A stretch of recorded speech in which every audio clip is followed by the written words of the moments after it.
Okay, so let's talk about something huge that's been happening, kind of quietly, right in our earbuds. While we've all been going about our day, some of the absolute icons of comedy have been reshaping the entire world of audio. And this isn't just about a few new podcasts. Oh no, it's about who gets to speak and what they get to talk about. And get this, the scale here is pretty staggering. This is not some small niche trend. The data shows that almost half, 45% of all women in the US are now listening to podcasts every single month. And even crazier, two-thirds of them are listening more than they did just last year. That's a massive shift in how we consume media. It's a huge wave of women actively looking for new voices and totally different kinds of conversations. So who's leading this charge? Well, it's three comedy legends you absolutely know and love: Julia Louis-Dreyfus, Amy Poehler, and Rachel Dratch.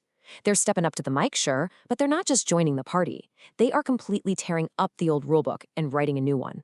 All right, let's start with the one and only Julia Louis-Dreyfus. She's diving headfirst into one of the biggest taboos in our culture, especially for women in Hollywood: getting older.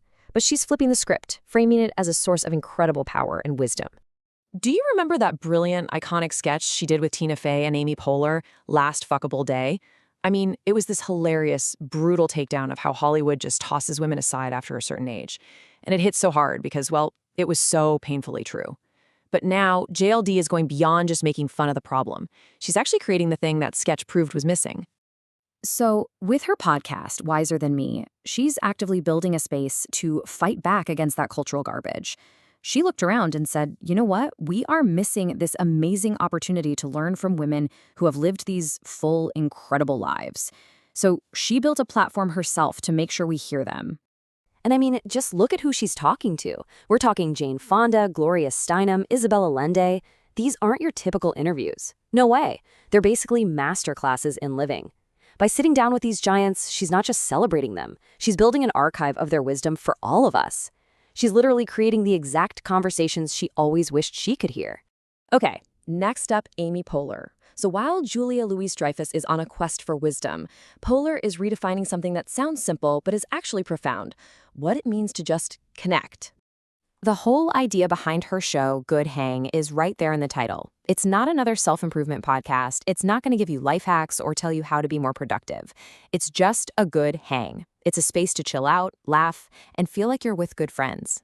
You know, in this world that's just saturated with advice on how to be better, richer, faster, Poehler's show is this radical, simple breath of fresh air. It's just a model of what real friendship sounds like. And when you listen, you really feel like you're sitting right there in the room, part of this totally real, hilarious, and completely unscripted conversation. And finally, rounding out our trio is Rachel Dratch. She is carving out a space for something totally different: our curiosity about all the weird, unexplained stuff in life. Her podcast is literally called Woo Woo, which is a word that's, let's be honest, usually used to dismiss things, right? But Dratch just leans right into it. She fully embraces it, inviting all of us to explore everything mystical and supernatural with a huge dose of humor and real curiosity. And her whole approach isn't about trying to make you a believer. It's all about the fun of just being open to the possibility. The show has this incredibly welcoming vibe that just says, hey, why not? It can make life a little more interesting, maybe even a little more magical. Think about it. Almost everyone has one of those weird, woo-woo stories that they might be a little nervous to share. Dratch's podcast is like a safe harbor for those stories. It's created this community where people's personal experiences with ghosts or psychics or just bizarre coincidences are actually heard and validated without any fear of being made fun of. So you've got wisdom, connection, and curiosity. Each show is fantastic on its own, but when you step back and look at them all together, you realize something much, much bigger is going on. This is about women building entirely new media spaces, completely on their own terms. So why does that matter so much? Well, because they're all following a very similar playbook. First, they spot a conversation that's just missing from the mainstream, whether it's about aging or real friendship or the paranormal. Then they go and build their own platform to have that conversation. They foster this incredible sense of community, and this is the crucial part, they get to control and redefine the narrative themselves. What this really represents is a fundamental shift in power. You know, in the old media world, a few gatekeepers controlled everything. The roles for women were often super restrictive, and success was all about ratings. In this new audio world, The creators control their own stories, the conversations are real and unfiltered, and success is built on a genuine, powerful connection with their community. And this is so much more than just a new business model. It has a profound social impact. In fact, feminist media theorists would call these podcasts safe bubbles. They are these protected zones where women can speak freely, explore all kinds of ideas, and connect with each other without the constant fear of judgment or the online pylons that so often try to silence women's voices. So ultimately, by hosting these deeply personal conversations about getting older, about friendship, about what you believe, they're doing something incredibly powerful. They're making the personal political.